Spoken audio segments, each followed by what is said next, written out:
आदाब, मुंसिफ टीवी में आपका इस्तकबाल है। न्यूज़ बीट्स के साथ मैं हूं मोनी सनवर। देखेंगे उत्तर भारत की तमाम बड़ी खबरें, लेकिन सबसे पहले हेडलाइंस। समाजवादी पार्टी के नेता आजम खान को रामपुर सेशन कोर्ट से मिली बड़ी राहत। जिसे हेट स्पीच मामले में हुई थी 3 साल की सजा, उसी केस में हुए बरी।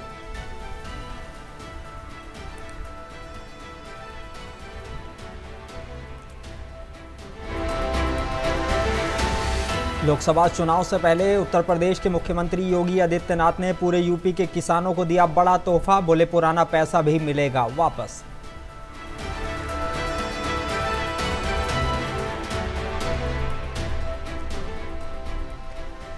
अयोध्या पहुंचे उत्तर प्रदेश के मुख्य सचिव दुर्गा शंकर मिश्र। राम जन्मभूमि परिसर पहुंचकर विकास कार्यों का किया निरीक्षण।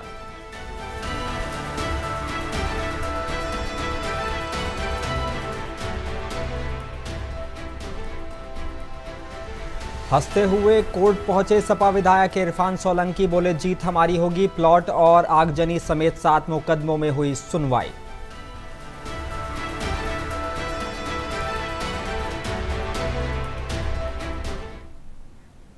आइए बुलेटिन की शुरुआत करते हैं कुछ अहम और बड़ी खबरों के साथ। समाजवादी पार्टी के राष्ट्रीय महासचिव और पूर्व मंत्री आजम खान के लिए आज राहत भरी खबर आई है। हेट स्पीच मामले में आजम खान को कोर्ट ने दोष मुक्त कर दिया है। जिस हेट स्पीच मामले में आजम खान को 3 साल की सजा हुई थी और विधायकी भी गई थी, उसी केस में रामपुर कोर्ट ने बड़ा फैसला सुनाते हुए आजम खान को बरी कर दिया है। आजम खान के वकील विनोद शर्मा ने बताया कि ये 185 और 2019 क्राइम नंबर का मुकदमा था, जिसकी हमने अपील फाइल की थी। हमें लोअर कोर्ट से सजा मिली थी। आज अपील में सेशन कोर्ट ने कहा है कि निचली अदालत का जजमेंट गलत था और हेट स्पीच के मामले में बाइज्जत बरी कर दिया है। हमें खुशी है कि हमें इंसाफ मिल गया है।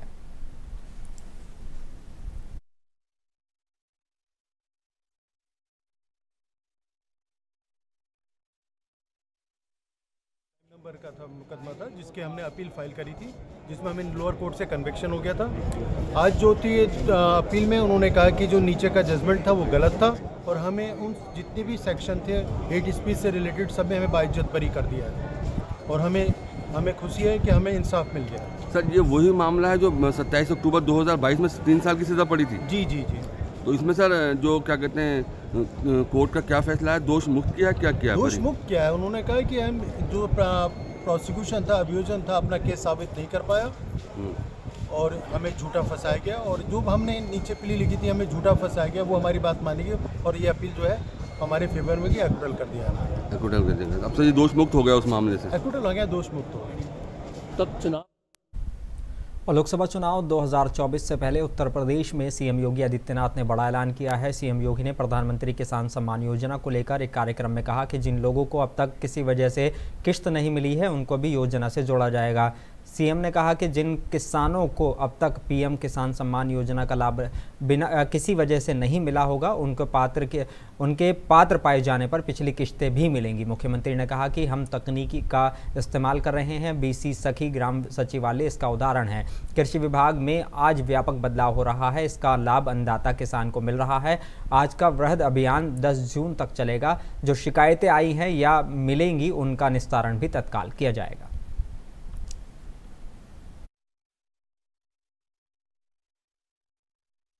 भाइयों बहनों, आज हमारे गांव व्यापक सुधार के साथ साथ स्वच्छता के बृहद लक्ष्य को आगे बढ़ाते हुए टेक्नोलॉजी का बेहतर उपयोग करते हुए आगे बढ़ते हुए दिखाई दे रहे हैं। इसमें आपने देखा होगा वीसी सखी उसमें से एक उदाहरण है, ग्राम सचिवालय एक उदाहरण है। कोई सोचता था गांव में भी सचिवालय बनेंगे? अब तक सचिवालय के दर्शन केवल लखनऊ में होते थे। अब तो हम गांव गांव में सचिवालय का निर्माण कर रहे हैं। कंप्यूटर ऑपरेटर भी वहीं पे है। गांव में सारी सुविधाएं गांव के लोगों को वहां प्राप्त होगी और यहां तक कि हर गांव में बैंकिंग की सुविधा का लाभ भी गांव के लोगों को प्राप्त होगा।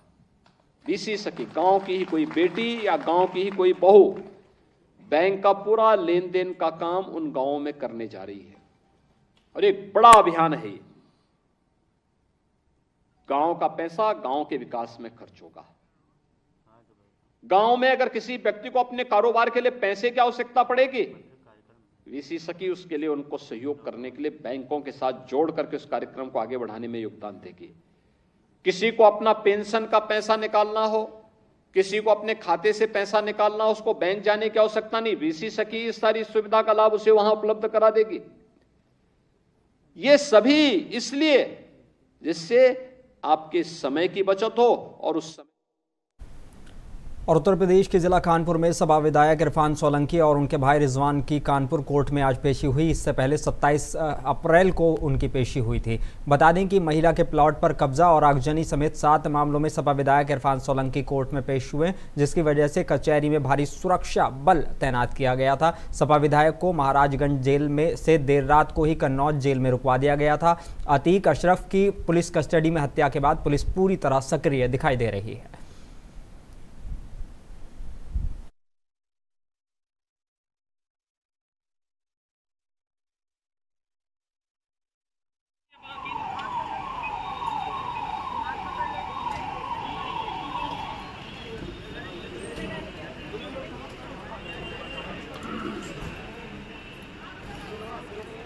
अरे यार राहुल भाई, इरफान भाई, विधायक जी हमारी होगी।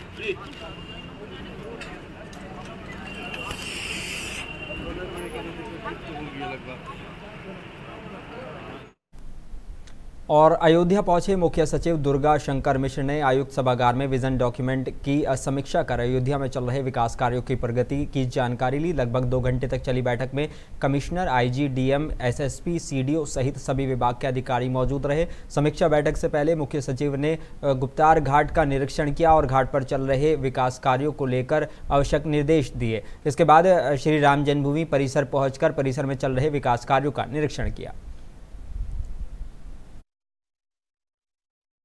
जो है अभी जो भगवान राम का मंदिर बन रहा है, और अभी आपको पता चला होगा कि जनवरी के महीने में इसका पहला पूरा हो जाएगा, वहाँ पे शुरुआत होगा।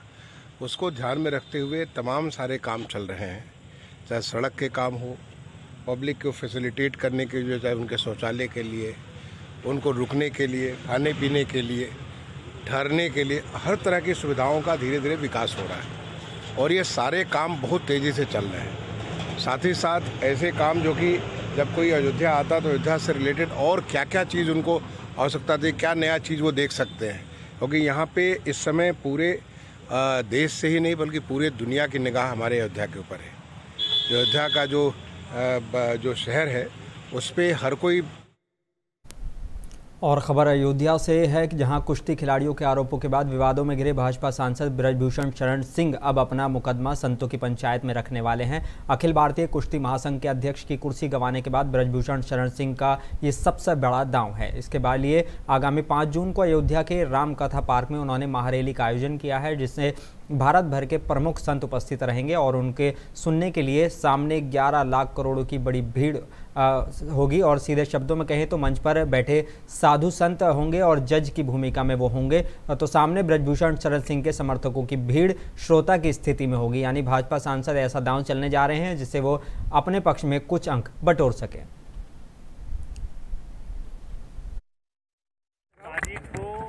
अयोध्या के संतों ने और उनके साथ पूरे देश से, हर प्रांत से प्रमुख संत रहेंगे। आम जनता का उन्होंने आह्वान किया है। संत कुछ कहना चाहते हैं और देश सुनेगा। संत क्या बोलेंगे वो संत ही बताएंगे और उसी दिन बताएंगे। और हम लोग संतों के पीछे खड़े हैं।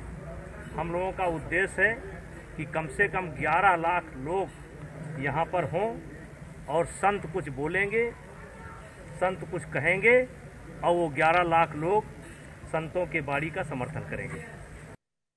5 तारीख को अयोध्या के और उत्तर प्रदेश के जिला शाहजहाँपुर में भाजपा प्रभारी मंत्री नरेंद्र कश्यप 2 दिवसीय भ्रमण पर जनपद में पहुंचे, जहां प्रभारी मंत्री को पुलिस लाइन में गार्ड ऑफ ऑनर दिया गया। इसके बाद प्रभारी मंत्री ने हनुमत धाम स्थित घाटों के सुंदरीकरण और न्यू सिटी ककरा में निर्माणाधीन नगर निगम कार्यालय भवन का निरीक्षण किया। इसके अलावा उन्होंने रेन बसेरे में मिलने वाली सुविधाओं की भी जाँच की। प्रभारी मंत्री ने दिव्यांगजनों को व्हीलचेयर वितरित की और विकास कार्यों और कानून व्यवस्था की समीक्षा की। योजनाओं का निरीक्षण किया है। समस्त अधिकारी जनप्रतिनिधियों के साथ बैठकर आज 2 घंटे लगभग बैठक की है। जो आपका सवाल है नगर में खासतौर से पशुओं के आवागमन को लेकर निश्चित एक चिंता है। हालांकि आज जब हम सुबह भ्रमण पे निकले तो संभवतः हमें कोई पशु सड़कों पर नहीं मिला। सरकार करप्शन क्राइम पर 0 टॉलरेंस की पॉलिसी पर काम कर रही है। हमारे माननीय मुख्यमंत्री जी चाहते हैं कि उत्तर प्रदेश विकास की दृष्टि में देश में नंबर 1 पर हो। इसलिए मुख्यमंत्री जी के मार्गदर्शन में और देश के प्रधानमंत्री आदरणीय मोदी जी के मार्गदर्शन में उत्तर प्रदेश के और बिजनौर के दरगाह आलिया नजफ हिंद जोगीरामपुरी में सालाना मजलिसों को लेकर मुंसिफ टीवी चैनल की टीम वहां पहुंची, जहां बिजनौर जिला के एसपी ग्रामीण राम अर्ज ने मजलिस के दौरान पुलिस, सिक्योरिटी और अन्य मुद्दों को लेकर सुरक्षा का जायजा लिया। उन्होंने बताया कि मजलिस के दौरान पूरे इलाके में भारी पुलिस बल तैनात रहेगा। कहीं भी किसी भी समस्या को लेकर पुलिस हर समस्या से निपटने के लिए तैयार है। पार्किंग के लिए प्रॉपर व्यवस्था की गई है। इसको लेकर दरगाह की कमेटी के अधीक्षक इरम जैदी अब्बास से मुंसिफ टीवी के संवाददाता ताबिश मिर्जा ने भी खास बातचीत की।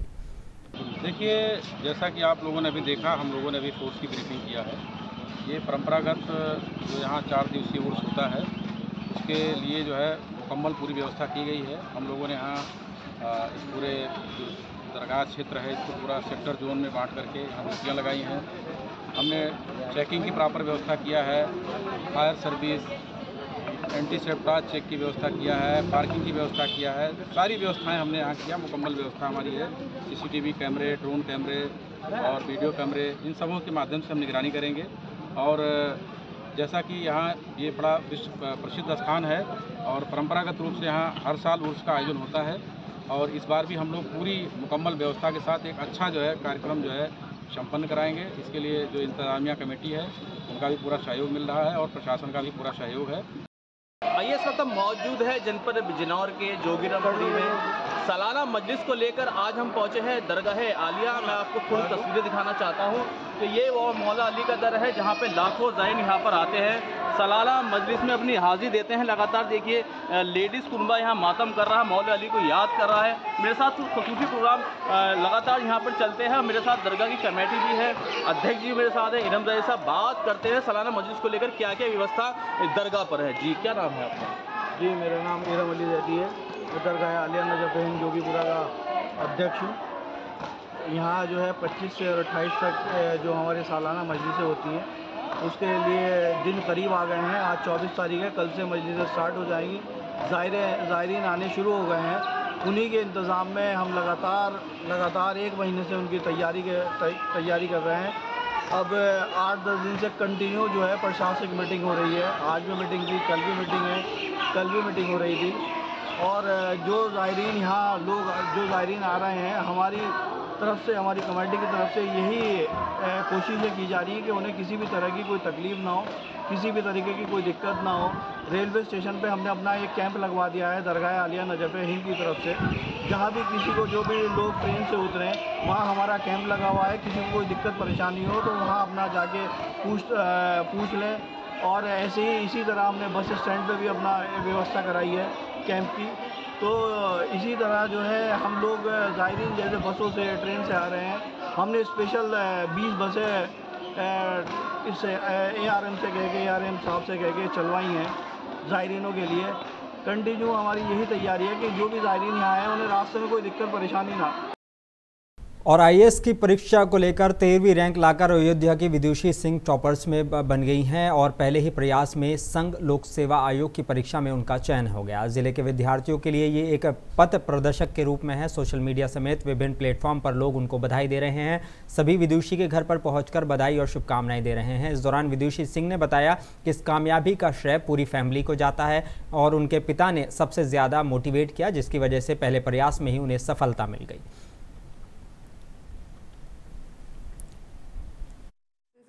मतलब इतनी अच्छी रैंक तो बिल्कुल भी एक्सपेक्ट नहीं की थी मैंने। मेहनत की थी और होप थी कि नाम रहेगा, बट रैंक देख के बहुत खुशी हुई। और तैयारी मैंने अपने थर्ड ईयर ऑफ कॉलेज से स्टार्ट कर दी थी। थोड़ा 2020 में पढ़ना स्टार्ट किया था जब कोविड लॉकडाउन लग गया था। फिर उसके बाद जब थर्ड ईयर ख़त्म हो गया, ग्रेजुएशन हो गया 2021 में, तो मैं एलिजिबल नहीं थी एग्ज़ाम में बैठने के लिए। तो मैंने फुल फ्लेजेड 1 साल पूरा डेडिकेटेडली इस एग्ज़ाम के लिए प्रिपेयर किया। और फिर फाइनली 2022 में परीक्षा दी और अभी परिणाम आया है, तो बहुत खुशी हो रही है। रैंक का जैसा कि मैंने कहा बहुत ज़्यादा खुशी हो रही है, क्योंकि इतनी अच्छी रैंक बिल्कुल भी उम्मीद नहीं थी कि इतनी ज़्यादा अच्छी आ जाएगी, तो एकदम चेरी ऑन केक बहुत ज़्यादा खुशी हो रही है, बहुत खुशी महसूस। और बरेली में ऑल इंडिया मजलिस मुस्लिम जमात के राष्ट्रीय अध्यक्ष मौलाना शहाबुद्दीन रज़वी बरेलवी ने प्रेस को बयान जारी करते हुए कहा कि देश में दो शक्तियाँ ऐसी हैं जो देश को तोड़ने और देश में नफरत फैलाने का काम कर रही हैं। पहले वो व्यक्ति हैं जो धर्म का चोला पहनकर अपना सियासी वजूद कायम करने में लगे हुए हैं, जो बागेश्वर धाम के बाबा श्री धीरेन्द्र शास्त्री हैं, और दूसरे व्यक्ति का नाम स्वामी प्रसाद मौर्य है, जो समाजवादी पार्टी के महासचिव हैं।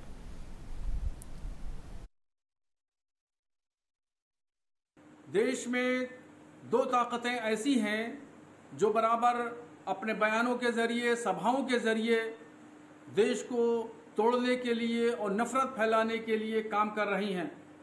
उनमें एक बागेश्वर धाम के बाबा धीरेन्द्र शास्त्री जी हैं और दूसरे समाजवादी पार्टी के जनरल सेक्रेटरी स्वामी प्रसाद मौर्य हैं। धीरेन्द्र शास्त्री जी बराबर अपनी अलग अलग सभाएं करके भारत को हिंदू राष्ट्र बनाने की बात कर रहे हैं, मगर उन्होंने अभी तक हिंदू राष्ट्र का न कोई खाका पेश किया, न कोई प्लानिंग की। हम उनसे चाहते हैं कि वो खाका बताएं कि वो किस तरीके से हिंदू राष्ट्र बनाना चाहते हैं। और दूसरे स्वामी प्रसाद मौर्य हैं जो हमारे देश में हिंदू भाइयों की आस्था की किताब रामचरितमानस के खिलाफ बराबर वो बोल रहे हैं। यहां तक कि समाजवादी पार्टी के कार्यालय में बैठकर प्रेस कॉन्फ्रेंस की और किताब के वर्कों को, पन्नों को जलाया गया, तौहीन की गई। तो ये दो ताकतें ऐसी हैं जो भाईचारे को खत्म कर रही हैं, नफरत फैला रही हैं। और कानपुर देहात जिले में बीते दिन रानिया के पास अंबरपुर निवासी बच्चन लाल की अज्ञात वाहन की टक्कर से मौत हो गई थी। आज मृतक के परिजनों और ग्रामीणों ने मुआवजे की मांग को लेकर शव को रूरा शिवली मार्ग पर रखकर जाम कर हंगामा कर दिया, जिसकी वजह से सड़क मार्ग घंटों प्रभावित रहा। मौके पर पहुंचे थाना रूरा प्रभारी शैलेंद्र कुमार मिश्रा ने परिजनों को समझाने का प्रयास किया, लेकिन परिजन उनकी बात सुनने को तैयार नहीं थे। पिताजी थे, कैसे घटना, क्या घटना हुई है?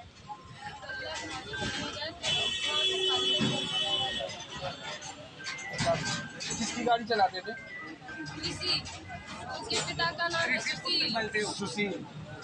कब से गाड़ी चला रहे थे? लगभग कम से कम 5 साल हो गए। तो कहाँ एक्सीडेंट हुआ है?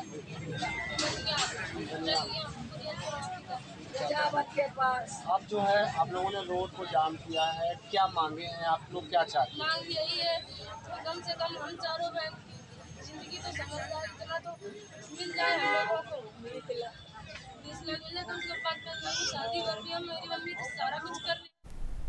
और खबर गाजीपुर से है, जहां आजकल सोशल मीडिया पर एक वीडियो खूब वायरल हो रहा है, जिसमें दबंग किस्म का एक व्यक्ति भगवा रंग की टी-शर्ट पहनकर, जैकेट और जीन्स पहनकर, माथे पर भगवा टीका लगाए, पिस्टल लेकर किसी को हड़काते हुए और आपत्तिजनक शब्दों का प्रयोग करता नजर आ रहा है। लगभग 1 मिनट 1 सेकंड की इस वीडियो में संज्ञान गाजीपुर की पुलिस ने ले लिया है। एसपी गाजीपुर ओमवीर सिंह ने वायरल वीडियो के संदर्भ में बताया कि अभियुक्त के खिलाफ कासिमाबाद थाने में FIR दर्ज करा दी गई है। दृष्टया उस वीडियो का संज्ञान लेते हुए उस पर अभियोग पंजीकृत कर लिया गया है थाना कासिमाबाद में उचित धाराओं में। यह भी संज्ञान में आया है कि अभी करीब 4-5 महीने पहले यह अपराधी 4 साल हत्या के एक प्रकरण में जेल में था, वहां से छूटा था। लेकिन इस पूरी वीडियो की भी तहकीकात की जा रही है और इसकी जमानत कैंसिलेशन का भी प्रक्रिया शुरू कर दी गई है। और आगरा के एक वीर सपूत ने अपने शहर का नाम रोशन करते हुए आगरा वासियों का सीना फख्र से चौड़ा कर दिया है। दरअसल शाहगंज के रहने वाले कमांडेंट विपिन कुमार यादव को भारत के उपराष्ट्रपति द्वारा सराहनीय सेवा के लिए राष्ट्रपति पुलिस पदक से सम्मानित किया गया है। 24 मई को सीमा सुरक्षा बल BSF द्वारा अलंकरण समारोह और रुस्तम जी स्मृति व्याख्यान 2023 का विज्ञान भवन नई दिल्ली में भव्य आयोजन किया गया था। इसी आयोजन के दौरान कमांडेंट विपिन कुमार को सम्मानित किया गया है।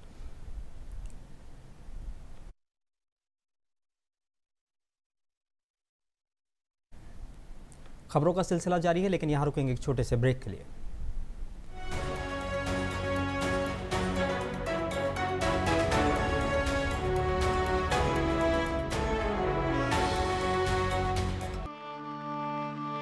आप मुझे जंजीरों में जकड़ सकते हैं, यातना दे सकते हैं, इस शरीर को नष्ट कर सकते हैं, लेकिन आप कभी मेरे विचारों को कैद नहीं कर सकते।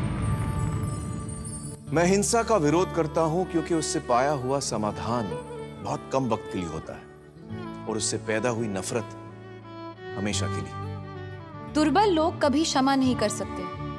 क्षमा करना तो बलवानों का गुण है। अपने आप को खोजने का सबसे अच्छा तरीका है अपने आप को दूसरों की सेवा में खो देना। आप मानवता में विश्वास मत खोइए। मानवता सागर की तरह है। अगर सागर की कुछ बूंदें गंदी हैं तो सागर गंदा नहीं हो जाता।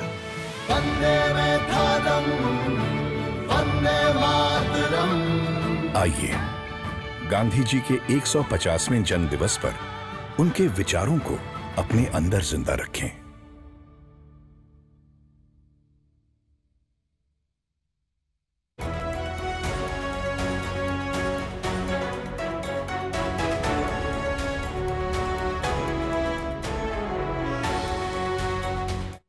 ब्रेक के बाद एक बार फिर इस्तकबाल है और असिस्टेंट पुलिस कमिश्नर ताज सुरक्षा आगरा सैयद अरीब अहमद ताजमहल के आसपास जो बच्चे अपनी शिक्षा को छोड़कर ताजमहल पर आने वाले विदेशी यात्रियों को छोटा मोटा सामान बेचकर अपने घर का और अपने पालन पोषण करते थे, जिनसे ये शिक्षा के अभाव से वंचित थे।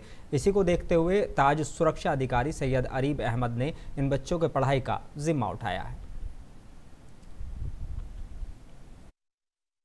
ताजमहल पे हिस्टोरिकली ये देखा गया है कि ये छोटे छोटे बच्चे हॉकर और वेंडिंग का काम करते थे, पर्यटकों के पीछे आते थे, शू कवर, मास्क, छोटे ताजमहल ये बेचा करते थे और इस पैसे को ले जाते थे। साथ ही इनमें कई बच्चे हैं जो अनाथ हैं, बच्चे इनके माँ बाप नहीं हैं या ये स्वयं नशे भी करते हैं कई विभिन्न प्रकार के।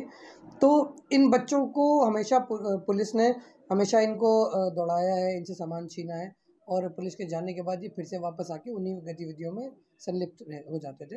हमने ये समझा है कि ये बच्चे हमारी सामाजिक जिम्मेदारी हैं। हम इन बच्चों को अपने साथ ले आए हैं, इनसे हमने दोस्ती की है। इनके लिए हम सप्ताह में 3 दिन कक्षाएं चला रहे हैं, हर ट्यूसडे, सैटरडे और संडे को। साथ ही हम इन्हें विभिन्न प्रकार के प्रशिक्षण भी दे रहे हैं।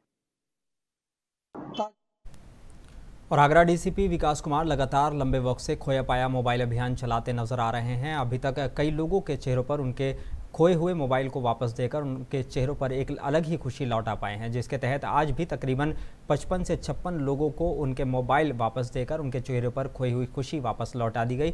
जिसके तहत अपने खोए हुए मोबाइलों को वापस पाकर लोगों ने डीसीपी विकास कुमार और उनके पुलिस प्रशासन का धन्यवाद किया।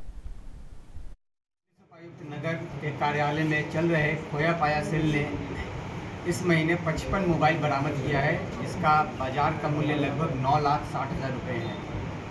खोया पाया सेल निरंतर ऐसे लोगों के चेहरे पे खुशी लाने का कार्य करता है जिनका मोबाइल कहीं गुम हो जाता है, गिर जाता है, खो जाता है, तो उसे हम सर्विलांस के माध्यम से रन कराकर और उनका मोबाइल उन्हें लौटाते हैं। और कौन से मोबाइल है सर? क्या चोरी के भी हैं इसमें? क्या और चोरी के मोबाइल अलग तरीके के डील होते हैं, वो केस प्रॉपर्टी होते हैं, उसको न्यायालय से ही छुड़ाया जा सकता है।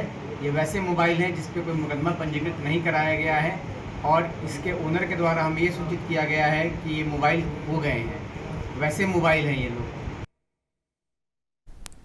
और उत्तर प्रदेश के ज़िला बिजनौर के नजीबाबाद के पास जोगीरामपुरा दरगाह आलिया में हर साल की तरह इस साल भी 25 मई से 28 मई तक मखसूसी प्रोग्राम होना है, जहां पर बड़ी संख्या में ज़ायरीन पहुंच रहे हैं। हिंदुस्तान की ऐतिहासिक मशहूर दरगाह है जहां पर सभी लोगों की मुराद पूरी होती है। इसको लेकर पूरी तैयारियां मुकम्मल हो चुकी हैं। दरगाह के सचिव मोहम्मद अब्बास से खास बातचीत की मुंसिफ टीवी के संवाददाता अनवर हुसैन ने। देखिए खास रिपोर्ट।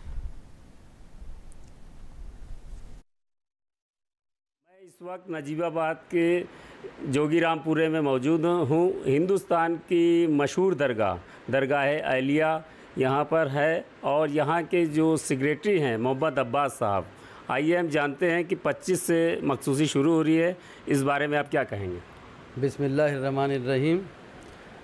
ये दरगाह आलिया नजफ़ हिंद जोगीपुरा मौला अली की दरगाह है, जो विश्व प्रसिद्ध दरगाह है और इसमें सभी धर्म के लोग, हिंदू, मुस्लिम, सिख, ईसाई सभी लोग आते हैं। और यहाँ से अपनी मन्नतें जो है मानते हैं और इंशाल्लाह उनकी सब पूरी होती हैं। जो लोग यहाँ मांग के जाते हैं उनका सब पूरा होता है। उसके बाद हमारे यहाँ जो है 25 से लेकर 28 तक सालाना मजालिस है, 4 दिन का प्रोग्राम है, जिसमें परसों 25 तारीख से शुरू हो जाएगा इंशाल्लाह। हम लगभग 1-1.5 महीने से लगे हुए हैं कि जो ज़ाहिरीन आएंगे यहाँ किसी ज़ाहिरीन को कोई परेशानी ना हो, उसके लिए हमने हर संभव जो है कोशिश की है और पूरा प्रयास किया है कि कहीं भी कोई किसी ज़ाहिरीन को परेशानी नहीं होने पाए। जी, लगभग कितने ज़ाहिरीन आने का? देखिए ज़ाहिरीन तो यहाँ आप ये मानिए कि लाखों की तादाद में जो है ज़ाहिरीन आते हैं। जी। और इंशाल्लाह सभी जितने ज़ाहिरीन आएंगे हमने सबके लिए जो पूरा इंतज़ाम किया है कि किसी तरह की किसी को कोई परेशानी ना हो। जी, पुलिस प्रशासन का क्या मतलब? पुलिस प्रशासन हमारे संपर्क में है सब और हमें पूरी तरह कोऑपरेट कर रहे हैं और हम उनका बहुत शुक्रगुजार हैं कि जिस तरह से पुलिस प्रशासन हमें कोऑपरेट कर रहा है। हमारे डीएम साहब, एसपी साहब, एसडीएम साहब, बाकी सभी जितने भी आला अधिकारी हैं बार बार हमसे संपर्क में हैं, हम लोग उनके संपर्क में हैं और उन्होंने हमें पूरा भरोसा दिलाया है कि आपको किसी तरह की कोई भी यहाँ पे परेशानी नहीं होने दी जाएगी। जी, तो ये थे हमारे साथ मोहम्मद अब्बास साहब। आपका कहना है कि यहाँ पे गंगा जमनी तहजीब भी आपको देखने को मिलेगी। सभी धर्मों के लोग यहाँ ज़ियारत करने आते हैं, अपनी मुराद पूरी करने आते हैं। मुंसिफ टीवी से अनवार हुसैन की मैं इस वक्त नजीब। और बांदा जिले के बबेरू कोतवाली क्षेत्र अंतर्गत सुनहुली गांव में एक 22 वर्षीय महिला ने फांसी लगाकर आत्महत्या कर ली। वहीं मायके पक्ष के लोगों ने ससुराल जाने पर दहेज प्रताड़ना, गला दबाकर हत्या करने का आरोप लगाया है। फिलहाल पुलिस ने शव को कब्जे में लेकर पोस्टमार्टम के लिए भेज दिया है।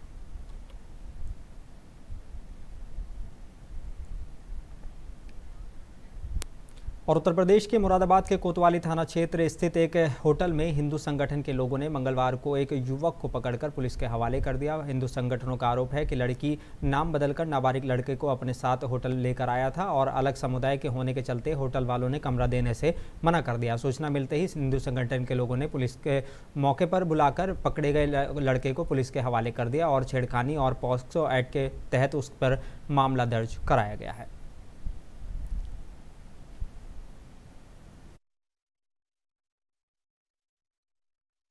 में इंपीरियल चौराहे के पास में कल एक लड़का और लड़की को कुछ लोगों के द्वारा वहाँ पे रोका गया था और उसी में फिर परिजनों की तहरीर पे एक मुकदमा पंजीकृत किया गया, जिसमें आईपीसी की धारा 419, 419 और 363 और 354A और 7/8 पोक्सो एक्ट और SC/ST एक्ट में इसमें मुकदमा पंजीकृत किया गया है। और जो आरोपी व्यक्ति है इमरान नाम के, इनको गिरफ्तार किया गया और गिरफ्तार करके इनके खिलाफ इन्वेस्टिगेशन की जा रही है। और जो भी बिजनौर में मंगलवार रात आई आंधी में 2 लोगों ने अपनी की जान गंवा दी। बड़ापुर थाना क्षेत्र में कार पर बरगद का पेड़ गिर गया, जिसमें कार सवार एक शख्स की मौत हो गई जबकि ग्राम प्रधान घायल हो गए। दूसरे हादसे में हल्दौर थाना क्षेत्र में बाइक सवार दंपत्ति पर पेड़ गिर गया, युवक की मौत हो गई जबकि पत्नी घायल हो गई। युवक ने हादसे के वक्त हेलमेट नहीं पहना हुआ था।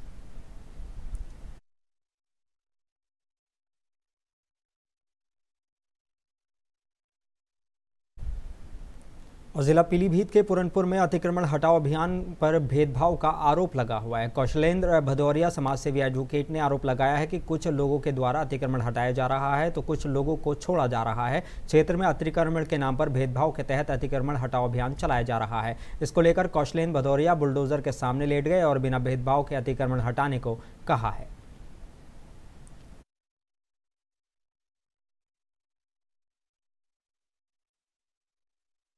मेरा नाम कौशलेंद्र सिंह भदौरिया एडवोकेट है। मैं भारतीय जनता पार्टी का एक साधारण सदस्य हूँ। अभी आप बुलडोजर के सामने बैठ गए, क्या मामला है? ये हमारा सब आगे पीछे आधी आधी करके तोड़ना है, आधी आधी छोड़ना है। मेरा कहना है या तो सब तोड़ो या सब छोड़ो। कौन? सारा तोड़ो या सारा छोड़ो। कौन लोग तोड़ रहे हैं? ये नगर पालिका वाले लोग हैं और नायब तहसीलदार महोदय हैं। अतिक्रमण हट रहा है? अतिक्रमण हट रहा है आधा आधा छोड़ के। आधा आधा क्यों छोड़ा जा रहा भाई? आधा किसके कहने पे छोड़ा जा रहा है? कोई अल्टीमेटम नहीं, कोई पूर्व सूचना नहीं, आप आगे चलिए। कौन सा नियम है भाई? बताना तो चाहिए। और फिर नियम है तोड़ो, सबकी तोड़ो। आधों की छोड़ी की जा रही है, आधे की छोड़। और आखिर में एक बार फिर नजर डालेंगे हेडलाइंस पर। समाजवादी पार्टी के नेता आजम खान को रामपुर सेशन कोर्ट से मिली बड़ी राहत। जिस हेट स्पीच मामले में हुई थी 3 साल की सजा, उसी केस में हुए बाइज्जत बरी।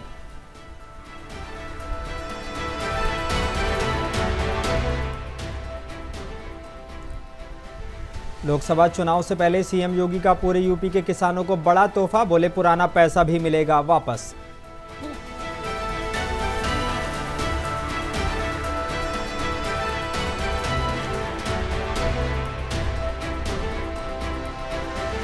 अयोध्या पहुंचे उत्तर प्रदेश के मुख्य सचिव दुर्गा शंकर मिश्र, राम जन्मभूमि परिसर पहुंचकर विकास कार्यों का किया निरीक्षण।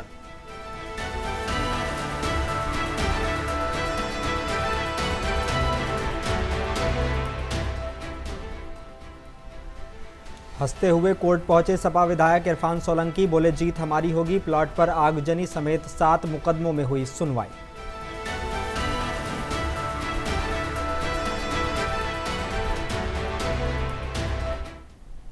बुलेटिन में बस इतना ही। अपने मेजबान मोनिस अनवर को दीजिए इजाजत। आप बने रहिए मुंसिफ टीवी के साथ।